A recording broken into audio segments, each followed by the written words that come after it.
Alright, you nubs, welcome back to Just Nuts, guys. Today we've got a brand new card reveal for Photon Hypernova, continuing with the reveals. I actually had a typo in the video from yesterday.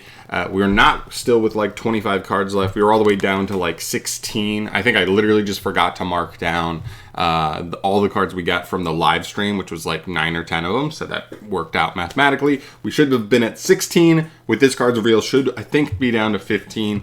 Very, very cool. New Tri-Brigade support on LINK-5, which is crazy. And yeah, we're just going to get into this guy. It's the only card today, but it is very interesting. Tri-Brigade already, right now, a rogue/meta contender, because when it's combined with Sprite, it's one of the Sprite variants that has the highest ceiling as far as its end boards, but I think does at times work a little bit less smooth than some of the other variants. So there's push and pull there, but it is a good deck nonetheless, and this could potentially make it even better. So let's take a look here. This is Tri-Brigade Arms Blacephalus. This guy's artwork looks awesome. Look at this. It's like, it looks like Charade, but like even more badass somehow than the first one. Well, we'll see. Maybe if it's not secret rare, it won't look as badass, but very, very cool. It's a LINK-5. Its arrows are about everything you want. Gives you all 5 arrows that do not point to your opponent, which is nice. And he's a level 5 Darkwing Beast, 3,500 attack, which is pretty cool. He does have an effect engrave, so it could be something of a dogmatic punishment target, potentially. Stuff like that. Pretty cool. His link arrows, obviously we talked about that. He needs 3 Beast, Beast Warrior, and or Winged Beast monsters. And he cannot be special summoned from the extra deck if you have 2 or less Tri-Brigade spell traps in your graveyard. You have to have at least 3 different Tri-Brigade speller traps in the grave, which is kind of weird, not gonna lie, because the deck generally doesn't move with a lot of speller trap cards. Like, yes, you're probably gonna get Revolt. You're probably going to use Revolt at some point, but outside of Revolt, like, there are variants that I don't know if they play any other Tri-Brigade spell traps. So that's very, very interesting. But we'll see. We'll take a look at this here. You can only use a third effect once per turn. His first effect on field. Your opponent cannot activate cards or effects when you special summon a monster. That's pretty cool, because if you already have him up and you do resolve like a Revolt, it means they can't do anything in response to the Charade, so they just kind of have to eat what's happening, which is pretty powerful.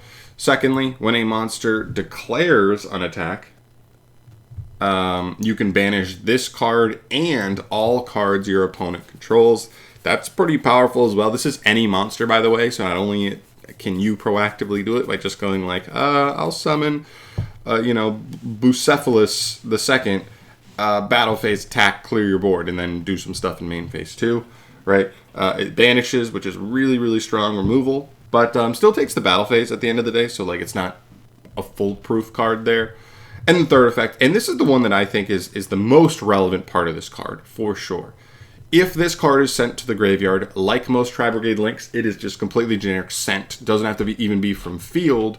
You can send a Beast, Beast Warrior, or Winged Beast monster from your extra deck to the graveyard. This would have been better if it was deck or extra deck, or just deck, I think, because you still could have been like, oh, I'm going to start playing extra foolish burial, so I can just send this guy, then send Kit, then send Nerval, and then search. And then you just, like, off of one card got like 3 Tri-names engrave plus a search for a starter. Would have been crazy. It would cost half your life points, because that's how Foolish Burial or extra Foolish Burial works, but could be worth it. But still, I think this card's pretty good. I mean, one of the things with Tri-Brigade is you want to get as many names set up in grave as early as possible. So not only does he get you an extra name, like if you had an extra send for one of these targets anyway, it would just be one name, but now he is a second name, which is quite good. So yeah, I'm going to show you all the targets. I think there's really only 6 targets that actually matter, and we'll go through those now. Most of them are pretty understandable. All in all, though, before we even move on here, I think this card is solid. I think it could see play. I know Tri-Brigade extra decks can tend to have space issues, especially if you're combining them with other engines. Like, I'm sure the Sprite variant is really tight on space, because you want to play some of those Sprite cards, and that does lock you out of some of the better or like other options you could be playing. But if you go for a more pure variant, you should have a little bit more space. Plus, this guy really does, I think, raise the ceiling and possibilities for certain cards to be played in the deck that could be quite good. So I like it. I doubt you'll actually be summoning him that much. I think most of the time you would just be sending him. Because he needs you to have at least 3 Tri-Brigade Speller Traps. Like, Tri-Brigade decks just don't play their spell traps. Some of their spell traps are just okay. The quick play is like interesting, the one that summons from deck, but it negates the monster. It does lock you.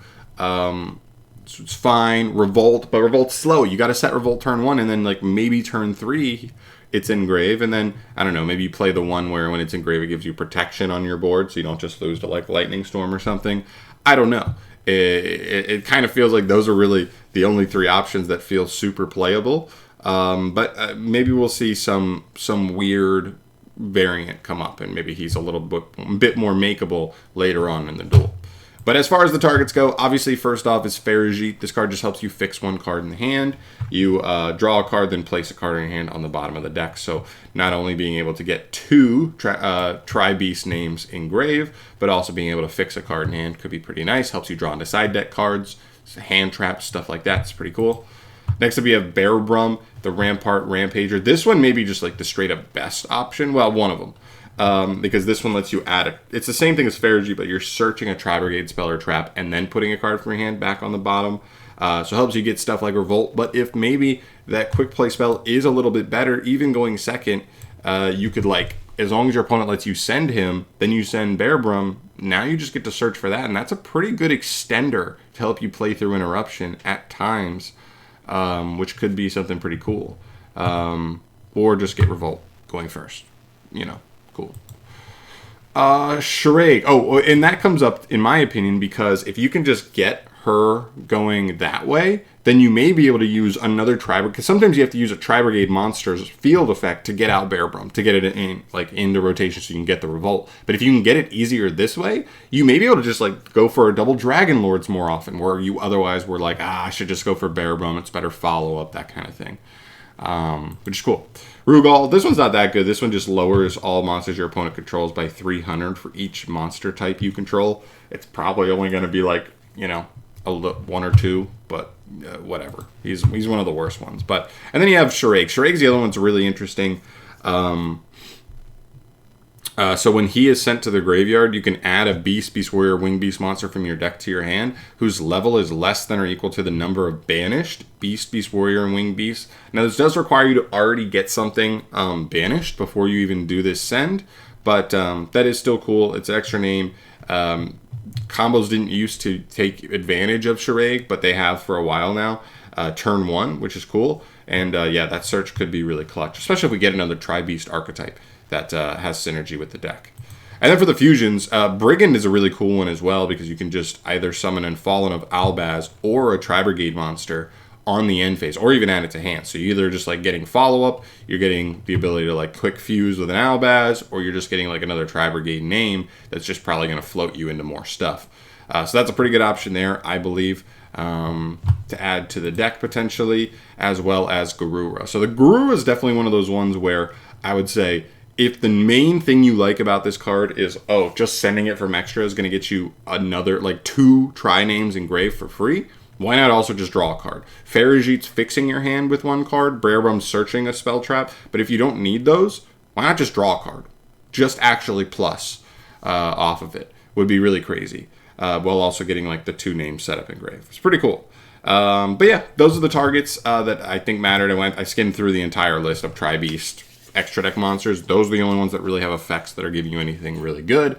Obviously, we'll probably get stuff down the line at some point that also have synergy there, but pretty interesting card. I don't know if it breaks Tri-Brigade specifically, but I guess it depends what exactly you're trying to play in them and all that stuff. It's a weird card. It doesn't fit super seamlessly, but it could be really nice depending on how you try to build the deck. So very cool at the end of the day. That's going to do it for me here, though. Thank you so much for watching. As always, subscribe to the channel if you want to see more stuff like this from your boy down the line, and I'll see you in the next video. Peace.